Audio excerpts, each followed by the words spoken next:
Welcome to Baseball News Club. My name is Chris. Today we'll be showing a baseball brawl from 2019, warning to fans that are sensitive to violence. This occurred on July 30th, Pittsburgh at Cincinnati. Amir Garrett was the main instigator. He decided to take on the entire Pittsburgh Pirate bench. But before we get to that point, we have to go back in time and kind of research a little bit how this occurred or how the bad blood ended up getting to this point. And we have to go back to a game earlier in the season on April 7th. Derek Dietrich takes Chris Archer out into the Allegheny River and decides just to sit there and take a look at it. Everyone's looking at him like, what are you doing? And as he's running the bases, even Josh Bell's kind of giving him a little bit of a look. And then when Derek gets home, the catcher's giving him stink eye. Derek's not even going to look at him in the face. And this is what he basically did. Here's the home run. Takes out a cell phone, takes out a selfie, posts it on his Instagram stories. I mean, just totally taking a long look at it and not a good idea. So top of the fourth comes up. Archer throws pitch behind his back. Umpire decides to warn everybody.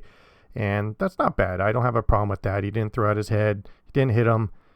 Everyone's warned. And then look who's coming. David Bell. This guy's going to be involved in a lot of this. But here it is again. Goes right at his derriere.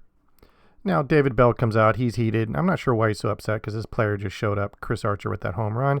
And Clint Hurdle's looking at him like, rookie coach, what are you doing? And Dietrich finally comes out because he sees the muscle in the team coming out to the mound, throws off his hat, and it's Puig. Puig comes running, sees the catcher with the mask, then turns towards Archer and runs into Josh Bell, and it looks like Deadpool looking at Juggernaut. He's like, oh my God, that guy's huge. And then all the bench is clear. The outfield relievers come running in, red on the right, yellow on the left. Even with the bullpen, red on the right, yellow on the left. And, everything's going good. Everyone's kind of separated, mellowed out. And then, of course, Puig, talent with drama, starts it back up, decides to start, I don't know what he's doing, just wrestling or pushing. Vasquez is pretty upset. And, tensions are back up again. And look at this. This is great. Tom Prince, the bench coach, he must have played some football in college. Look at him. He just lines up, squares up against Puig, doesn't let Puig get to anybody. Really good move.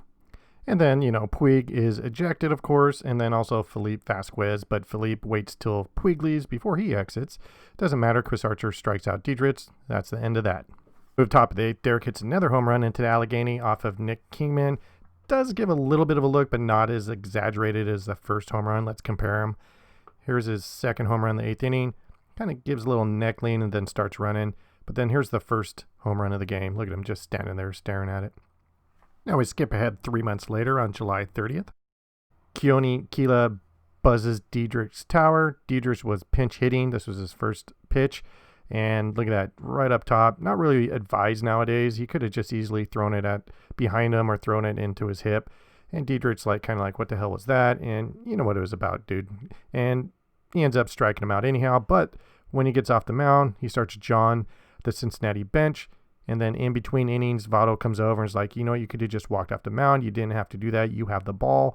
And, of course, Keone's letting Votto know it too. Like, hey, that's just baseball. That's how it is. And I think Votto was just letting him know this isn't old school baseball. Now, top of the eighth, questionable strike against Puig. And he slams his helmet. He's lucky the umpire didn't see it. Usually you get tossed from a game for that. And love him or hate him, Puig brings a lot of drama to the game. And here he is, going to strike a pose. Vogue, do. And then David Bell comes marching out. This is kind of funny. He does like a cartoon slide here behind the umpire. He's all, starts chewing out the umpire. Umpire says, he gone. So, all right, David's tossed. He starts walking out and decides, you know what? No, I want to bark some more. I'm going to come back. I want to get more for my money.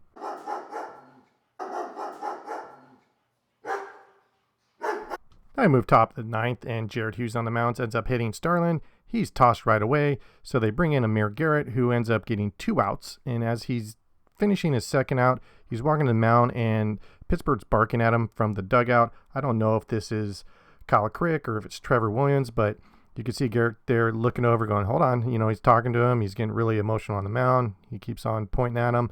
So Derek Johnson comes out. He's the guy that took over for David Bell after he's ejected. He's talking to Garrett on the mound, and I'm not sure what's exactly going on. Johnson points over at the dugout. I'm not sure if he's pointing at him to get Bell, but he taps Garrett on the cheek and go ahead, kid, go get him. Here it is from a different angle. He takes the ball and just kind of tells him all right, go get him. Ding, ding, ding. Let's get ready to rumble. As he runs towards the Pittsburgh bench, he points at the base coach, pops, stay out of this, and just goes right into it. I mean, I don't know what he was thinking, but taking on an entire team. Everyone starts brawling. Camera's kind of going crazy. They can't believe it's going on. And then watch this. You see Clint Hurdle on the left. He gets shoved out of the way by Bell. I'm not sure what that was about. And then number 56 for Cincinnati, Mosh Pit, jumps on top of everybody. Here's a different angle. You could see Chris Archer gets shoved down right here. Boom. And then you could see Osuna get in a shot on Garrett's head right here. Gets a shot and then he backs away. Everything's going crazy right now. Mayhem. Everyone's grabbing each other, pushing and holding. Here it is again. Almost gets him with that left. And then with his right, takes his hat or gets his face, and then he gets in another shot. And then that's it. The team just swarms him, grabs him, buries him, brings him down. Now Garrett is pulled aside after the dust settles, and you can see David Bell still visibly upset. I'm sure a lot of bouncers recognize this. 2 a.m. drunk bar fight. And the reason why Bell's upset, look at him. He comes in and shoves Hurdle to the side. Hey, there's a Dietrich sighting. And then what happens is Rick Eckstein pulls him out of the pile and throws him down and gets him in a little UFC side control. I think Joe Rogan would be proud of that. What's funny is you can hear the Righteous Brothers, You Lost That Loving Feeling, playing in the PA. And, you know, it's just craziness right now. And then here's another shot from the side. Nice side control. And they pull Rick Eckstein off the pile, and somehow he ended up in his own headlock to the left. You see him right there. They got him. So I'm not sure how that happened. Now, he got a scratch, but I think he won the first round for sure. And Bell's not done. He's over there kind of chastising Kyle Crick. And then look how Bell walks back to the pile. He bumps right into Rick Eckstein again. Look at Rick. You ready for round 2? He's like, nope, don't want any part of you. Rick's like, okay, I'll be here if you want some. And then, of course, Puig starts it up again. I think Kyle Crick was John Puig, and Puig gets upset. Another pushing match goes on. And then here we got a Keone facing off against Dietrich. You know, just some John going on. You know, it is what it is. Now, for Puig, this is fitting for his tenure in Major League Baseball. You know, talent, but a lot of drama comes along with him. But he's even having issues with his own teammates when they're trying to separate it. So they had problems with Puig towards the end. And there's House again. Look out. He might jump on top of everybody. And Puig just found out he was also traded, so that doesn't help. I'm kidding. He didn't know, but he was actually traded during this game. Then a few days later, Major League Baseball and Joe Torre handed down the suspensions. David Bell, of course, 6 games because of him being ejected, then coming back out. Amir Garrett, 8 games, of course, because he took on the entire Pittsburgh organization. Now, Keone got the biggest suspension. I think it's because Joe Torre is trying to send a message to managers saying, hey, old school retribution is not part of this game anymore. It's not modern baseball. And I tend to agree with Joe Torre on that one. And the rest of players were suspended for their involvement.